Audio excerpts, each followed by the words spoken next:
কর্তব্য, ঠিক আছে? মৌলিক কর্তব্যকে আমরা বলি ফান্ডামেন্টাল ডিউটি। কি বললাম? Fundamental duty. অর্থাৎ আমরা তো শুধুমাত্র অধিকার, যদি ভারতীয় জনগণ আমাদের যদি শুধু অধিকারই দেওয়া হয় তাহলে কি হবে? শুধুমাত্র অধিকার বা রাইটস থাকলে জনগণ সেই অধিকারের একসময় অপব্যবহার করবে, ঠিক আছে? সেই কারণে সংবিধান প্রণেতারা মৌলিক কর্তব্য বা ফান্ডামেন্টাল ডিউটিস ভারতীয় সংবিধানের যে অন্তর্ভুক্ত করা প্রয়োজন, এর প্রয়োজনীয়তা তারা অনুভব করেন, ঠিক আছে? তো এই মৌলিক কর্তব্যের বিষয়ে প্রথম আমরা যদি চলে যাই ইতিহাসে, যে প্রথম আলোচনা কবে হয়েছিল, তাহলে সেই সময়কালটা হলো 1931 সালে আমাদের ইন্ডিয়ান ন্যাশনাল কংগ্রেস বা জাতীয় কংগ্রেসের যে করাচি অধিবেশন হয়েছিল, সেই করাচি অধিবেশনে আমাদের প্রথম মৌলিক কর্তব্যের বিষয়ে আলোচনা করা হয় এবং এই অধিবেশনেই আমাদের এই সিদ্ধান্তটা গ্রহণ করা হয় যে ভারতীয় সংবিধানে মৌলিক কর্তব্য ইনক্লুড করা হবে, সংযুক্ত করা হবে। আচ্ছা, খুব ইম্পর্টেন্ট, দেখো আজকের দিনের সাথে এই করাচি অধিবেশন খুব ইম্পর্টেন্ট হয়ে গেল, কাকতালীয়ভাবে মিলে গেল ঘটনাটা। করাচি অধিবেশনে আমি যদি তোমাদের জিজ্ঞেস করি সভাপতি কে ছিলেন, তোমরা বলতে পারবে? করাচি অধিবেশনের সভাপতি কে ছিলেন? দেখো, করাচি অধিবেশনের সভাপতি ছিলেন আমাদের সর্দার বল্লভভাই প্যাটেল, ঠিক আছে? আর আজকে আমাদের কি তারিখ? আজকে আমাদের 31/10/2025। কেন আজকের দিনটা ইম্পর্টেন্ট? সর্দার বল্লভভাই প্যাটেলের সাথে কি লিঙ্ক? আজকে আমাদের দিনটা একতা দিবস হিসেবে পালন হচ্ছে। আজকের ডেট হলো আমাদের সর্দার বল্লভভাই প্যাটেলের জন্মদিন, ঠিক আছে?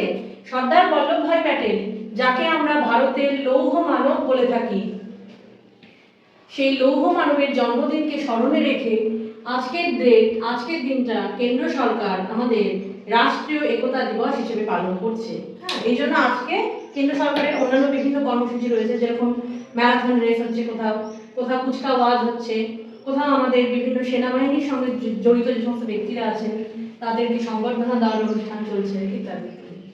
ঠিক আছে, তাহলে আমরা আবার মূল পর্বে ফিরে আসি। তো এই করাচি অধিবেশনে আমাদের প্রথম মৌলিক কর্তব্যের বিষয়ে আলোচনা করা হয়, ঠিক আছে?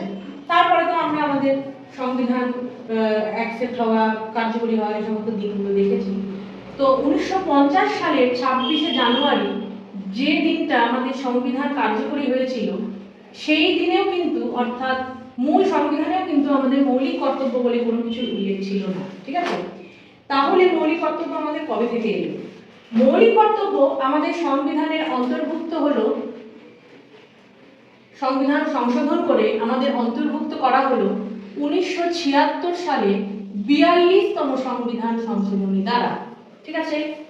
এই সংশোধনী থেকে মৌলিক কর্তব্য আমাদের ভারতের সংবিধানের অন্তর্ভুক্ত হয়। এবং কয়টি মৌলিক কর্তব্য ভারতের সংবিধানের অন্তর্ভুক্ত হয়? 10টি মৌলিক কর্তব্য প্রাথমিকভাবে আমাদের অন্তর্ভুক্ত হয়েছিল, ঠিক আছে? এইবার 10টি কর্তব্যের পরবর্তীতে আমাদের টাইম টু টাইম বিভিন্ন চেঞ্জেস হয়। তো আমাদের 2002 সালের দিকে আরো একটি মৌলিক কর্তব্য এই ভারতের সংবিধানের অন্তর্ভুক্ত করা হলো। সেটি কত সংবিধান সংশোধনীর মাধ্যমে? 86তম সংবিধান সংশোধনীর মাধ্যমে, ঠিক আছে? যদি আমি কোশ্চেন করি যে মূল সংবিধানে কটি মৌলিক কর্তব্য ছিল, তাহলে আমরা বলবো 10টি মৌলিক কর্তব্য ছিল। বাট বর্তমানে আমাদের কটি মৌলিক কর্তব্য আছে? এখন আমাদের 11টি মৌলিক কর্তব্য আছে, ঠিক আছে? এবং আরো দুটো প্রশ্ন খুব ইম্পর্টেন্ট যেটা চলে আসে, যে এই মৌলিক কর্তব্যের ধারণা আমরা কোন দেশ থেকে নিয়েছি? এই মৌলিক কর্তব্যের ধারণা আমরা যে দেশ থেকে নিয়েছি সেই দেশ হলো তৎকালীন সোভিয়েত ইউনিয়ন। বর্তমানে এই দেশটি কি নামে পরিচিত? বর্তমানে এই দেশটি আমাদের রাশিয়া নামে পরিচিত। তখন আমরা বলতাম ইউএসএসআর, সেই জন্য আমরা বলবো তৎকালীন সোভিয়েত ইউনিয়ন, ঠিক আছে? এবং আরেকটি গুরুত্বপূর্ণ তথ্য হলো যে এই মৌলিক কর্তব্য আমাদের কোন অধ্যায়ে আছে? কোন অধ্যায়ে আছে আমাদের অধ্যায় হলো পার্ট 4A। দেখো, আমি বললাম যেহেতু সংবিধান সংশোধনের ফলে এসেছে 1976 সালের 42তম সংবিধান সংশোধন মানে অ্যামেন্ডমেন্ট, সেই জন্য পার্ট 4A এই অধ্যায়ে আছে। এবং কোন ধারায় আছে? 51 ক্যাপিটাল এ। এই যে এই কথাটা কখন আসবে আমি বলেছি, যখনই সংবিধান সংশোধনের ফলে কোনো অংশ সংযুক্ত হবে এবং গৃহীত হবে, এ ফর অ্যামেন্ডমেন্ট, সেই জন্য ধারা বা অধ্যায় তার পাশে একটা করে এ আসবে আমাদের, ঠিক আছে? তো কোথায় আছে? চতুর্থ অধ্যায়, চতুর্থ ক অধ্যায় আছে, পার্ট 4 এতে আছে, 51 ক্যাপিটাল এতে আছে।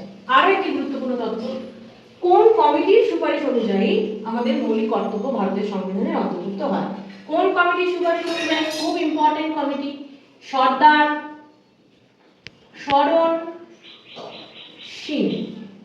এই কমিটির সুপারিশ অনুযায়ী আমাদের মৌলিক কর্তব্য ভারতের সংবিধানে অন্তর্ভুক্ত হয়েছিল, ঠিক আছে?